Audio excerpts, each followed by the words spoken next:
me gusta ir reflexionando sobre el año que está llegando a su parte final, ¿cierto? Hay muchas cosas que ya están terminando, que se están acabando, que estamos finalizando. Ah, y bueno, estaba recordando mientras preparaba el mensaje esta mañana, estaba recordando la palabra que tuvimos para este año 2025, una palabra que se cumplió en la iglesia, y esa palabra fue la palabra mudanza. ¿Recuerdan esa palabra? Mudanza. El año de la libertad, me recuerda la pastora. Muy bien, mudanza.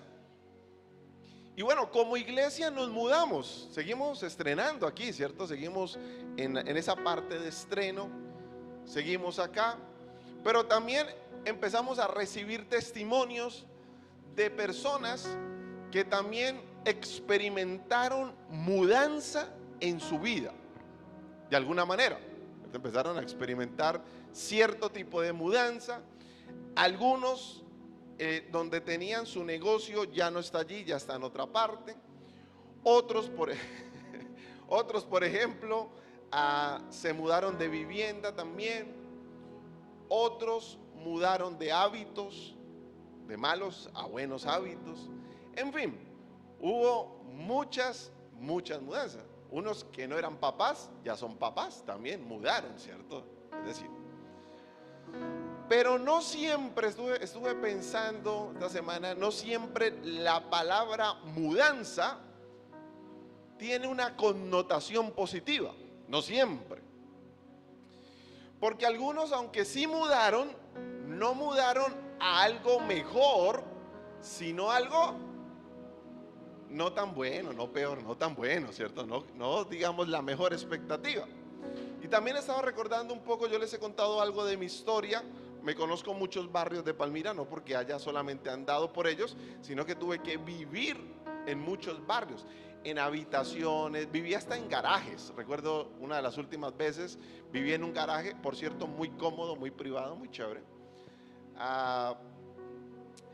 Y bueno, a veces cuando me decían mudanza, pues no era algo mejor, sino algo más estrecho, por ejemplo.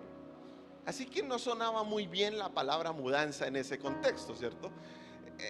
Porque entonces pasaba de pronto de un aparta estudio a una habitación. Y eso, aunque era mudanza, no era la mejor mudanza para mí. A algunos les ha pasado eso este año, ¿cierto? Vivían en una casa muy cómoda con todas sus prestaciones, pero hoy de pronto, aunque están en una casa, no están en las mejores condiciones. Eso aplica para el empleo, para el trabajo, aplica para el emprendimiento, aplica para muchas cosas. Así que es posible que esta mañana algunos de ustedes se estén preguntando ¿qué pasó con la mudanza? Es decir, sí hubo mudanza, pero no como la esperaban, no con la expectativa que tenían, ¿cierto? Eso es como a veces el que se va para el exterior, ¿cierto? Dice, bueno, allá yo, mejor dicho, voy a hacer mucho dinero y toda la cosa. Y se muda al exterior y resulta que en el exterior a veces pasa más necesidad que acá, ¿cierto? Entonces uno dice, bueno, sí hubo mudanza, pero no con los efectos que se esperaban en ese momento. Así que pensando en eso, titulé el mensaje de hoy, ¿hasta cuándo, Señor? ¿Hasta cuándo, Señor? Y hoy quiero hablar un poco sobre la fe ante el silencio de Dios, porque quizás algunos este año le han hecho muchas preguntas a Dios y sienten, de hecho no lo iba a titular así, sino que uno de los títulos que tenía propuestos para este mensaje era cuando el cielo se queda en silencio. Cuando hacemos oraciones y no recibimos respuestas. Cuando tenemos muchas preguntas y decimos, pero no entiendo por qué. Así que esa es la fe ante el silencio de Dios. Y hoy quiero hablarle a ustedes que de pronto cargan con un peso que parece insoportable. Por eso empecé diciendo que ya hay ambiente decembrino, porque muchos empiezan a celebrar, muchos empiezan a festejar, pero de pronto en su corazón no tiene ese espíritu. Usted se estará preguntando, pero yo qué celebro, qué festejo, una fiesta más, si mi corazón con todo lo que este año pasó no tiene para celebrar. Y algunos cargan con ese peso que parece insoportable. Así que hoy no vengo a hablarles desde la teoría, no vengo a hablarles desde un púlpito lejano. Hoy vengo a hablarle al corazón que sangra, al corazón herido, a ese corazón que, aunque está llegando a un ciclo final en cuanto al año se refiere, siente que está partido en 1000 pedazos, porque al Dios que buscó, al Dios que proclamó, al Dios que quiso tener una relación con él, no le encontró como hubiera querido encontrarle. A ese corazón es que vengo a hablarle esta mañana. Y hay una pregunta que tarde o temprano nos hacemos todos en la oscuridad de la habitación. Y esa pregunta solamente son 2 palabras, pero 2 palabras que retumban en medio de la crisis. Y la pregunta es, ¿por qué? Es una pregunta muy fuerte, es una pregunta bastante, que tiene, diría yo, pesa toneladas, pero es una pregunta que se deriva de otras. ¿Por qué a mí? ¿Por qué a mí? ¿Por qué a mí, que busco a Dios, que amo a Dios, que mi anhelo es estar con Dios? Y claro, ese por qué a mí tiene por allí en una connotación otras derivaciones, porque ese por qué a mí es que a veces me comparo con otros que no buscan a Dios, que no están en la iglesia, que no leen la palabra, que no oran, y usted los ve en otros estados.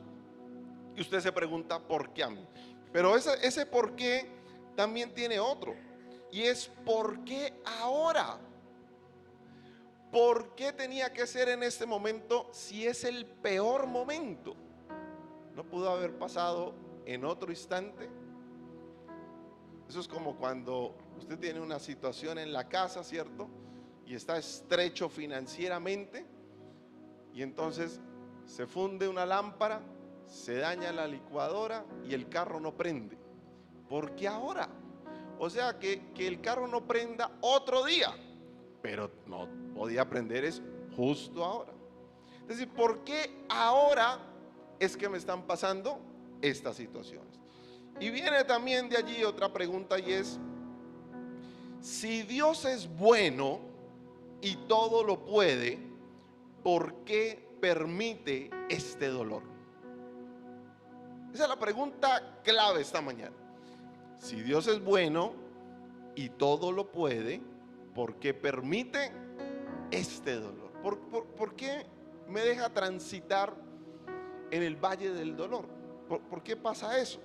Bueno, los teólogos llamamos a esto el problema del mal. Y es un cuestionamiento permanente. ¿Por qué, habiendo un Dios bueno, permite cosas malas? En términos más técnicos, es la teodicea, ¿cierto? ¿Por qué ese Dios bondadoso, lleno de amor, lleno de misericordia, por qué ese Dios grande, todopoderoso, permite eso? Pero cuando uno está sufriendo, no le importan las definiciones teológicas. Puede la Biblia decir lo que diga, la teología decir lo que diga, sufrimiento es sufrimiento. Porque nos duele el corazón, hay una daga en el corazón, y lo que uno siente en ese momento es que el cielo parece de bronce. Siente que nuestras oraciones rebotan en el techo, y siente que el silencio de Dios es ensordecedor. No se escucha. Vamos a la iglesia, entramos y salimos igual o peor. Leemos la palabra y entramos y salimos igual o peor. Alabamos al Señor y entramos y salimos igual o peor. porque parece que nuestras oraciones rebotaran y ese silencio ensordece, ese silencio retumba en nosotros. Y si hoy usted está en ese lugar, quiero empezar diciéndole algo vital. Tu pregunta no ofende a Dios. Cuando usted se pregunta ¿por qué?, no ofende a Dios. Por supuesto, para nada. Es más, Jesús mismo lo gritó en la cruz, ¿no? Él preguntó: ¿por qué me has abandonado? Eso lo preguntó Jesús. Y es que entendemos que preguntar es humano. Preguntar por qué hace parte de una fe brutalmente honesta. Algunos dicen: no, yo ni siquiera quiero preguntar por qué. No, preguntamos por qué en la honestidad. Así que yo he traído un texto que quiero compartirles de la palabra del Señor. Quiero que leamos el Salmo capítulo 13, versículo 1. Este es un salmo de David, el rey David, que teniendo luchas, aflicciones, se hizo la pregunta que nos estamos haciendo esta mañana. Y él en este salmo dejó el registro y dijo y preguntó: ¿hasta cuándo, Señor? ¿Hasta cuándo me ocultarás tu rostro? ¿Te olvidarás de mí para siempre? Mire todas las preguntas que le hace el salmista. Y él sigue en su interlocución diciendo: ¿hasta cuándo debo estar angustiado y andar triste todo el día? ¿Hasta cuándo mi adversario me dominará? Y es interesante este salmo, aunque es un salmo corto, apenas tiene 6 versículos. Cuando usted lo lee todo, tiene una intensidad desgarradora. Casi que uno podría verle la cara a David preguntándose, angustiado, preocupado, yo diría que con lágrimas en sus ojos, haciéndole estas preguntas a Dios en lo más profundo de su corazón. Y nosotros sabemos que David fue un adorador por esencia. Eso no le quitó lo adorador, eso no le quitó su relación con Dios, eso no le quitó uno de sus títulos, que fue un hombre conforme al corazón de Dios.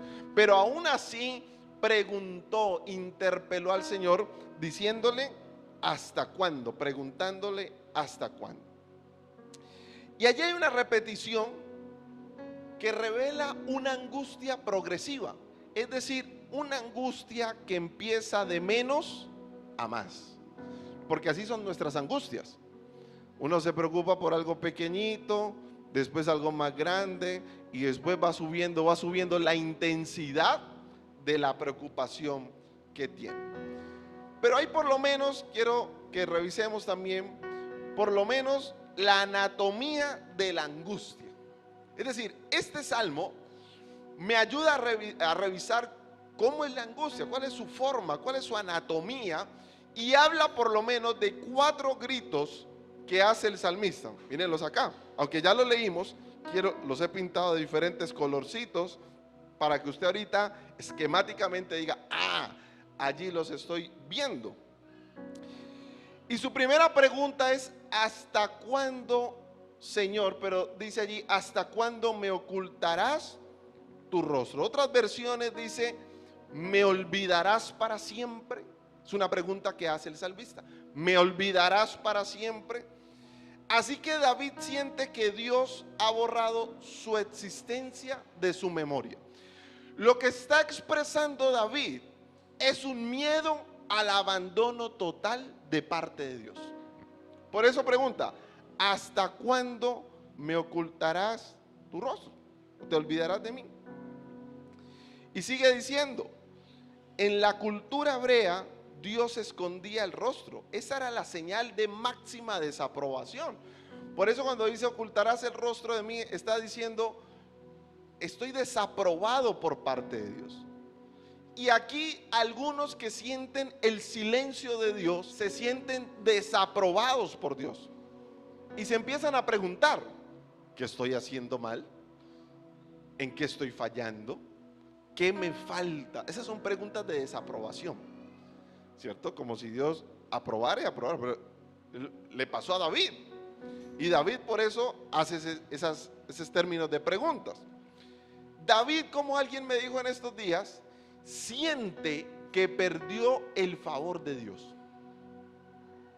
Uno en términos más modernos diría, siente que perdió la gracia de Dios. Y los que pierden la gracia de Dios se llaman desgraciados. Se sienten desgraciados. Por eso dicen, estoy viviendo una desgracia. A eso se refiere. No tengo la gracia de Dios en mi vida, porque han perdido el favor de Dios. Pero también hay otra pregunta allí, es ¿hasta cuándo pondré consejos en mi alma? Pero aquí la podemos decir de otra manera, la tercera. ¿Hasta cuándo debo estar angustiado? ¿Hasta cuándo? Es decir, la angustia me habla de una batalla mental. La NTV lo traduce como luchar con mis pensamientos. Y luchar con mis pensamientos no es otra cosa que la ansiedad. Porque nos carcome, ¿no? Nos pone a pensar, nos pone a repensar o a sobrepensar sobre lo mismo, de lo mismo, de lo mismo. ¿Qué pasará así? ¿Y ahora qué? ¿Y esto es lo que resulta? Bueno, eso le estaba pasando a David. Y al final la última dice, ¿hasta cuándo mi adversario me dominará? Es decir, David está reconociendo también un problema externo. Es decir, la realidad visible que lo oprime. Aunque nosotros confiamos en la verdad de Dios o en las verdades de Dios consignadas en la Biblia, hay unas realidades que nosotros vivimos en carne propia que nos oprimen. A eso David le llama mi adversario. Es decir, la Biblia dice que mi Dios pues suplirá en todo en cuanto a las riquezas de su gloria. Es decir, que no hay nada que Dios no pueda suplir en todos. Eso dice la verdad de Dios. Pero la realidad es que a usted le falta hasta para pagar el gas. Esa es la realidad. Y esa es la realidad que estaba hablando David. Esa realidad que oprime entonces en ese momento. Naveguemos un poco sobre el porqué, sobre ese grito o esos gritos de David. ¿Qué nos quieren decir en esta mañana? Miren acá. Bueno, quiero dejarles con una máxima, y es que es válido sentirse así, es válido preguntar. Nosotros a veces mismos invalidamos el sentimiento y la pregunta, pero es muy válido que nosotros nos sintamos de esa manera. No hay ningún problema con eso. Ahora sí, número 1, la validez del lamento.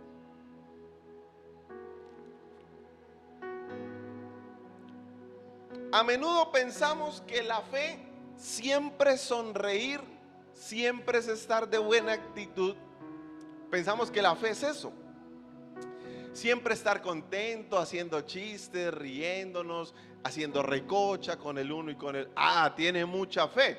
Y aquel que de pronto está pasando por un momento de dolor, de crisis, decimos, le falta fe. Pero nada más lejano de eso. Por eso estoy hablando aquí de la validez del lamento. No siempre la fe es sonreír, no siempre es decir amén. Pero aquí nosotros tenemos que ser muy honestos con nosotros mismos. ¿Cómo nos sentimos? ¿Cómo fue tu año? ¿Cómo está terminando? ¿Cómo te sientes al respecto? Porque algunos reprimen el dolor ante Dios y lo que construyen es una pared de hipocresía. Incluso con Dios. Van a hacer sus oraciones y todo es gozo, todo es muy bonito. Incluso uno ve en las redes sociales las historias y publicaciones, y uno ve gente haciendo su devocional con una perfección, la Biblia, la velita, todo pues, el cafecito, y uno dice, ay, esa vida tan perfecta. Bueno, esa no es la vida real. Hay gente haciendo devocionales llorando. Hay gente haciendo devocionales queriéndose quitar la vida. Hay gente que hace su devocional no queriendo saber nada más de nada más, ni de nadie más. Esa es la vida real, ¿cierto? Yo sé que las redes se especializaron en pintarnos la vida irreal, ficticia. Pero eso no son todos los momentos de nuestra vida. Nuestra vida es mucho más allá que eso. No solamente David preguntó hasta cuándo, Job preguntó por qué. Esa era la pregunta de Job. ¿Por qué? ¿Por qué? ¿Por qué si soy un hombre justo? ¿Por qué si amo a Dios? ¿Por qué?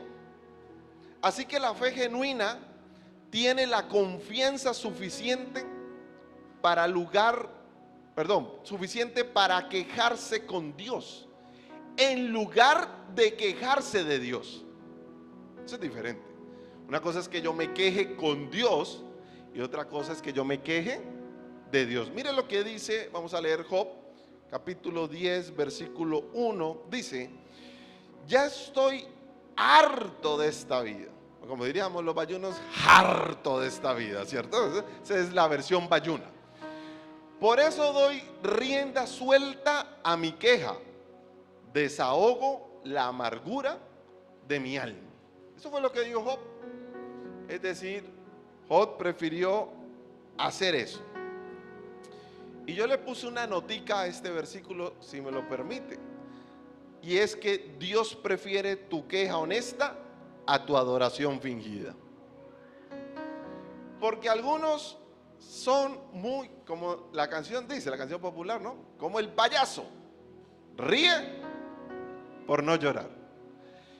Y no hay mejor relación con el Señor que entregarle nuestra queja. ¿Por qué? ¿Hasta cuándo? Como sea. En vez de mostrarnos incólumes allí, adorando, perfectos, que nos pasó un huracán y nosotros seguimos, ¿en qué perfección de vida? La tal no existe. Porque si algo nos enseña la literatura sapiencial de la Biblia, Job, Salmos, Proverbios, Eclesiastés, es que la vida es dura.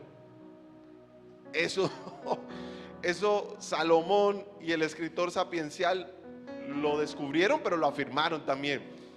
Con Dios o sin Dios la vida es dura. Con Dios, por supuesto, tenemos un aliciente. Jesús dijo: en el mundo tendréis aflicción, pero confiad, yo he vencido al mundo. Es decir, tenemos un aliado en la batalla de la vida. Pero no significa que la vida sea fácil. La vida no es fácil. La vida es dura. Número 2, el misterio del tiempo divino. Ahí está, el misterio del tiempo divino. Es decir, lo hemos dicho aquí hasta el cansancio, pero vale la pena repetirlo.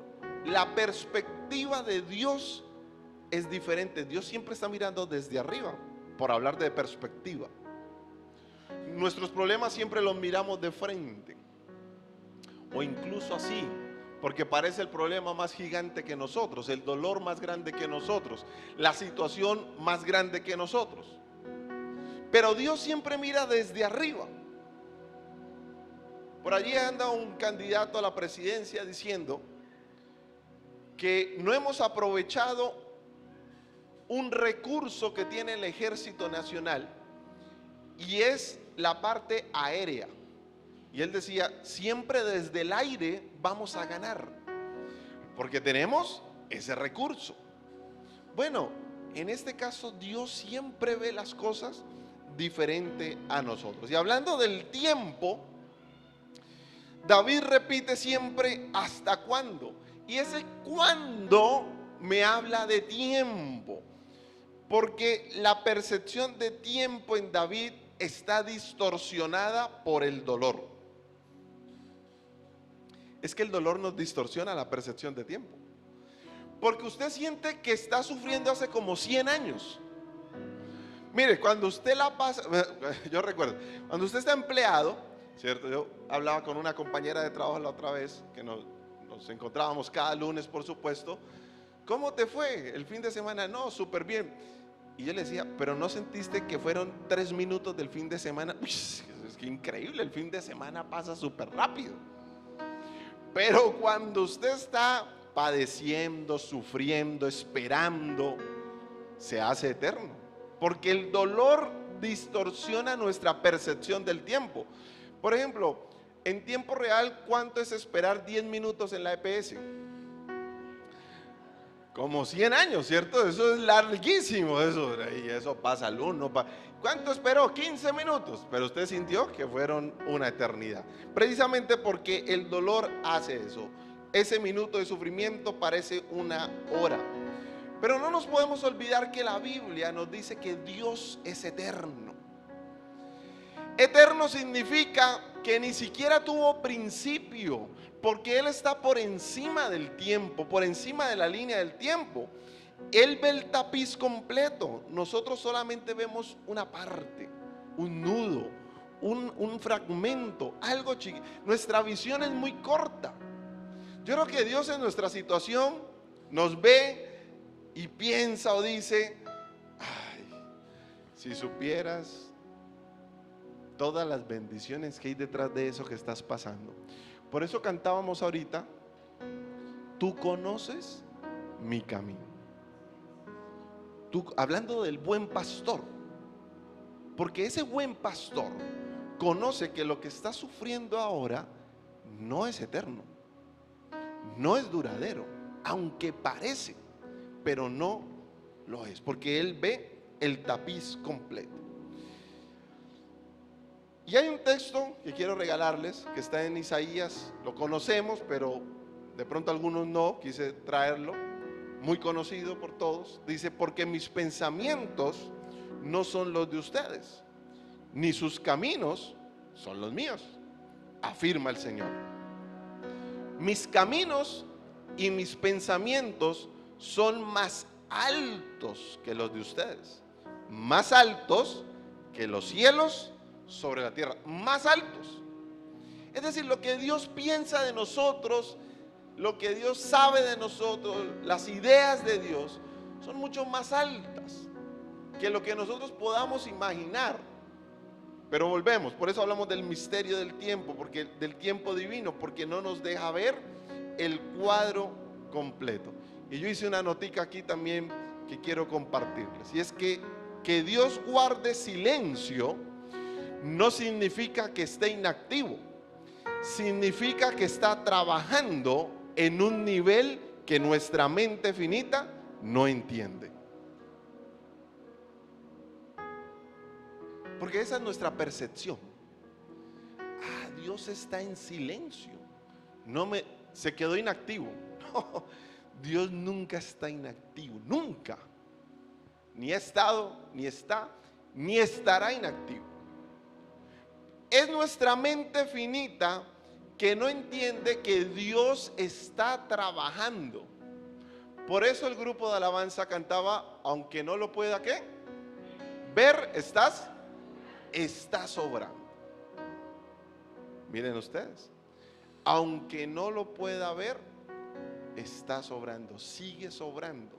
Claro, nosotros de pronto no lo vemos, no lo experimentamos, no lo sentimos, pero no significa ese silencio que Dios esté inactivo. Sigamos acá, número 3. El Dios que sufre con nosotros.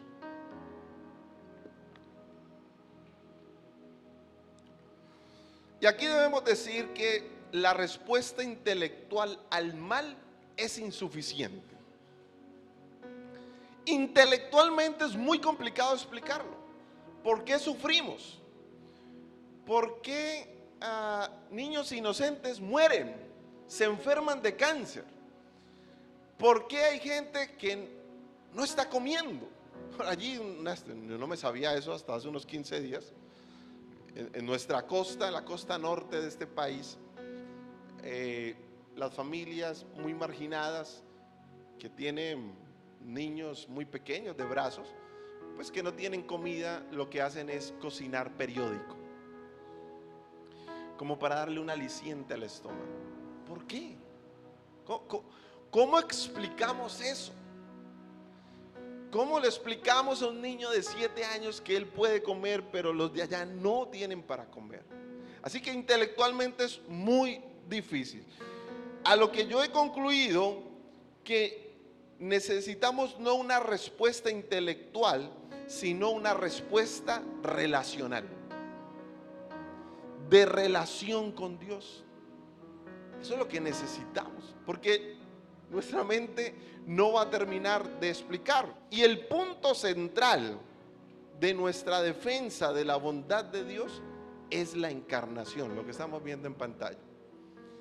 Es decir, el primer bueno aquí se llama Dios, que envió a su único hijo, hizo que lo sacrificaran, que se moliera por nosotros, por nuestras maldades, por nuestros delitos, pecados, por nuestras fallas, errores, ofensas, por nuestra perversión, maldad.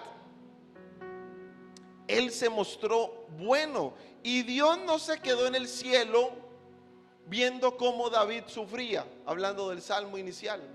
Bueno, vamos a ver cómo, sí que sufre muy duro. Dios no está en el cielo viendo cómo tú sufres y no se le da nada. Dios no está viendo tu necesidad y está desinteresado en ella, desentendido. Ese no es el Dios de la Biblia. Nosotros creemos en Jesús, y Dios mismo más bien experimentó esconder el rostro de Jesús, vivió el Salmo 13. Esas preguntas que nosotros vimos en el Salmo 13 se pueden trasladar perfectamente a Jesús en la cruz. ¿Hasta cuándo, Señor? ¿Hasta cuándo mis adversarios? ¿Hasta cuándo? ¿Cuándo ocultarás tu rostro de mí? ¿Hasta cuándo lo vas a ocultar? ¿Por qué te olvidas de mí? Eso fue lo que expresó Jesús en la cruz. Por eso mire lo que dice Hebreos: porque no tenemos un sumo sacerdote incapaz de compadecerse de nuestras debilidades, sino uno que ha sido tentado en todo de la misma manera que nosotros, aunque sin pecado. Y yo aquí hice otra notica que quiero compartirles en esta mañana, y es que no adoramos a un Dios distante, sino a uno con heridas. Por eso yo hablé del Dios que sufre, porque sí sabe, sí vivió, experimentó lo que eran las heridas, los golpes, las frustraciones, el dolor, el vacío, el llanto, el luto. Todo eso lo experimentó Jesús. Por eso no es distante de nosotros, porque como lo leíamos en Hebreos, padeció más que nosotros. Así que ese Dios que tú le clamas, que tú le hablas, que tú le lloras, conoce nuestras heridas, no es lejano a nosotros, y Él comprende las situaciones por las cuales nosotros pasamos. Y ya para terminar, número 4, el propósito redentor del dolor.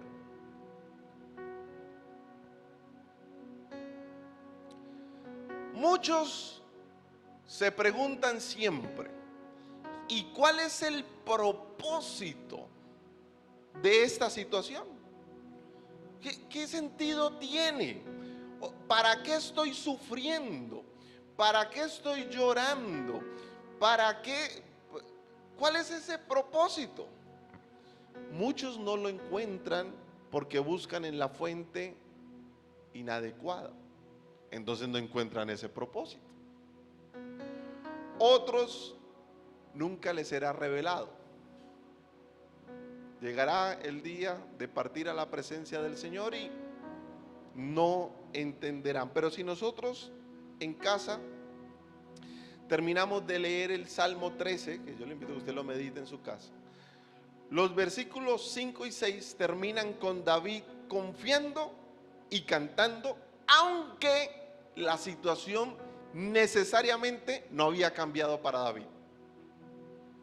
No es que todo se le arregló y David dijo, ay, ahorita sí, confiemos, cantemos, porque se nos facilita cantar cuando todo está bueno. Pero por allí dice otra canción, bueno es, en todo tiempo te alabaré, ¿no, Julián? En todo tiempo te alabaré. Ese es de bueno es alabar, ¿no? Bueno es alabar. Y entonces nosotros decimos, en todo tiempo así felices. Claro, porque la nevera está llena, el tanque del carro está lleno, ya llega la prima y en todo tiempo de prima te alabaré. Pero en todo tiempo de luto, de crisis, de frustración, de dolor, de falta, de necesidad, también eso lo entendió David por lo menos en ese salmo. Y aunque la situación no cambió, su perspectiva sí cambió. Cuando él le lleva su queja a Dios, honesta, su perspectiva de la crisis empieza a cambiar. Empieza a cambiar de una manera especial. Y nosotros tenemos que decir, como lo dice el texto en Corintios, porque esta leve, ojo la palabra leve, se me olvidó resaltarla allí en rojo, leve tribulación, y sigue diciendo momentánea, produce en nosotros un cada vez más excelente y eterno peso de gloria. En la versión colombiana, este versículo en la primera parte podría decir, no hay mal que dure 100 años. Se saben el versículo, estos sí son colombianos, ¿cierto? Es lo que está diciendo Pablo en otras palabras, pero no termina allí, porque dice que produce en nosotros un cada vez más excelente y eterno peso de gloria.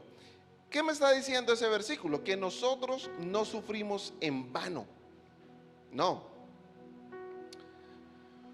Dios está utilizando este tiempo, escúcheme muy bien, este tiempo de rostro escondido, porque usted no lo encuentra, usted no lo escucha, usted no lo ve, usted lo que ve es dolor, lo malo, lo negativo, usted nunca lo ve.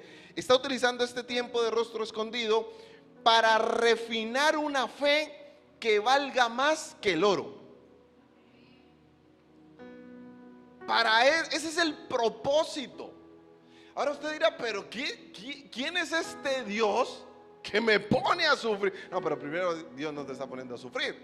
Hay circunstancias naturales, hay circunstancias que son consecuencia también, pero que Dios permite para refinar. Usted dirá, ¿cómo así, pastor? Explique. Sí, hay consecuencias naturales, que Dios no es un Dios bombero para que usted lo esté llamando para que le apague todos los incendios. Si usted dice, no, yo como sea voy a hacer un préstamo de 120 millones de pesos porque yo tengo mucha fe y confianza en el Señor y yo sé que ese carro que yo he querido y soñado me lo voy a comprar con ese préstamo. ¿Y usted cuánto se gana? No, yo me gano el mínimo, pero así sea lo que sea, yo lo compro. Y cuando las cuotas empiezan a llegarle de 2, 3 millones de pesos y usted, Dios, ayúdame, esta aflicción. Esa es una consecuencia natural de una mala decisión. Hay que asumirla. Y hay otras consecuencias o más bien efectos de la naturaleza, ¿cierto? Que naturalmente pasan, que no quisiéramos, pero que pasan en ese momento. Pero aquí estamos diciendo que Dios utiliza eso para refinar. No sé si tengo otra frase allí, no sé si la alcancé a dejar. No, ok. Pero lo que yo les quiero decir aquí, y estas se las digo, no se las puse allí, pero se las digo: el dolor es el cincel, pero Dios es el artista. Otra vez, el dolor es el cincel, pero Dios es el artista. Ese cincel que sirve a veces para derrumbar paredes, otros lo usan para moldear figuras en mármol, esas figuras que uno ve artísticas muy bonitas. Ese cincel, cuando Dios nos empieza a moldear a su forma, a su voluntad, duele. Porque uno dice, a ver, yo quisiera tener más fe, pero en la plenitud de la vida. Pero se lo voy a colocar más básico y más con plastilina. Yo quisiera, voy a hablar de mí, para no colocar el ejemplo de la... Yo quisiera, y yo sé que mis hijas me molestan por eso, pero yo quisiera tener un abdomen plano comiendo pan y bocadillo. Quisiera. Si venden un libro de cómo tener un abdomen plano comiendo pan, gaseosa, Doritos y crispetas, lo compro, ¿cierto? Pero ese abdomen plano con esa dieta no existe. Tampoco existe una fe genuina, legítima, refinada y verdadera sin que pases un proceso. No es posible. No es posible ejercitar el músculo de la fe cuando Dios no mete la mano para refinar tu fe, tu confianza, tu actitud en medio del desierto. Esa es la prueba de oro. Porque en la playa todos nos vemos bonitos, todos lucimos bien. Pero cuando no estamos allí, cuando estamos en otros momentos de más oscuridad, no nos vemos bonitos. Nadie se toma selfies, ni hace historias, ni videos llorando en la oscuridad de su cuarto, clamándole a Dios. Por eso esta mañana, hablando del por qué, hablando de cuando el cielo se queda en silencio, hablando de esa fe ante el silencio de Dios, porque cuesta tener fe cuando Dios guarda silencio, cuando Dios no dice nada, y cuesta más cuando las circunstancias no mejoran, sino que empeoran. Por eso David lo hizo bien, porque su situación no cambió, pero él siguió cantando, adorando, clamándole al Señor, obediente. Hay un versículo que dice, estoy recordando en este momento, que a veces lo aplicamos para otras cosas, pero aplica para este momento. Y el versículo dice, no nos cansemos de hacer el bien. Y lo aplicamos para el servicio, lo aplicamos para ser buenas personas siempre. Pero ese versículo aplica para cuando estamos en una crisis con el Señor. A veces uno dice, no, pero haciendo el bien no me gané nada bueno, entonces ahora yo voy a ser malo. Ahora sí me van a conocer Dios, porque no, por eso dice, no nos cansemos de hacer el bien. El Salmo 13 empieza con angustia, pero termina diciendo, mas yo en tu misericordia he confiado. Mas yo en tu misericordia he confiado. Esa no es una explicación lógica del dolor. Allí no encuentro lógica, porque todo lo que dice hasta cuándo, no hay ninguna respuesta. Simplemente David dice, mas yo en tu misericordia he confiado. Así que David nunca recibió la respuesta del por qué. Yo les invito esta mañana a no entenderlo todo. Es nuestra tentación. Yo he estado en ese grupo, a entenderlo todo. Hay ese ánimo, esas ganas de ¿por qué? Y buscar, y parece más el desgaste en entender el porqué de todo que en confiar en el Señor. Yo más bien les invito a hacer lo que hizo David. Número uno, volcar nuestro corazón, es decir, quejémonos con Dios si es necesario, no de Dios. Eso cambia, esa preposición cambia mucho la actitud. Quejémonos con Dios, no de Dios. Número dos, recordemos la misericordia de Dios en la cruz, enviando a su único hijo Y número 3, decide confiar aún con lágrimas en los ojos. Aún con lágrimas en los ojos. Yo creo que oremos esta mañana, terminemos en oración este tiempo. Y quizás usted estaba esperando un mensaje de diciembre. Ya van a venir, tranquilos, que van a venir unos mensajes bien chéveres de proyectos, de sueños, de metas. Pero creo que siento que algunos están terminando su año con pesadumbre, con dolor, con tristeza en su corazón, con angustia, como lo expresó David. Y cada vez, es más, ni siquiera quisieran ver luces en la... se empiezan a amargar, ¿no? No, este es el tiempo de confiar en el Señor. Póngase de pie, vamos a orar esta mañana.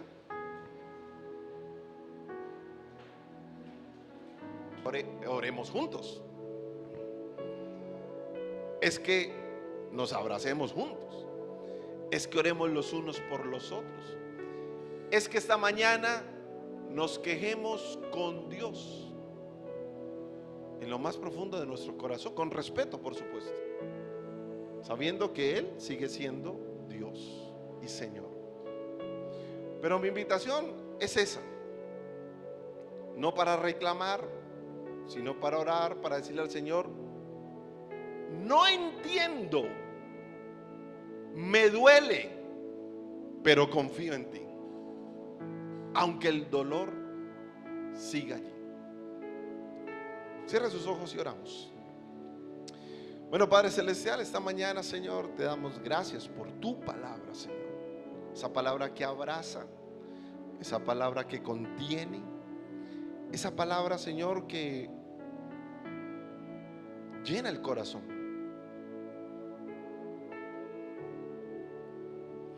Y esta mañana, Señor, yo quiero orar por todos aquellos que están pasando un momento muy difícil. Probablemente han encontrado el silencio de Dios.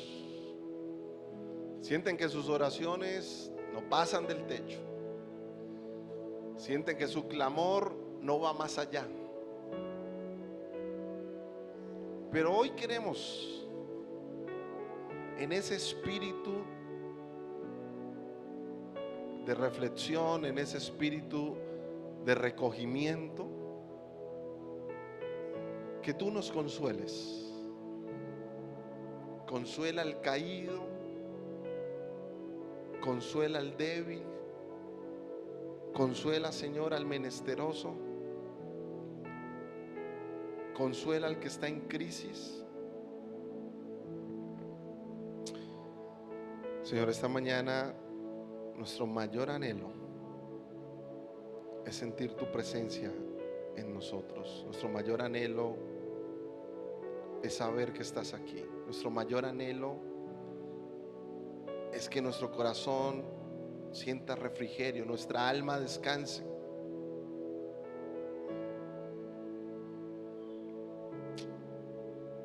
Gracias, Señor. Siga orando, siga orando. Hable con el Señor. Y quien siente que el mal está ganando. Y si usted aplica en uno de esos tres, yo dije que quiero que oremos juntos. Venga al altar aquí, a la plataforma, oramos juntos, intercedemos juntos, mientras cantamos y le decimos al Señor: Jesús. Gracias, Señor.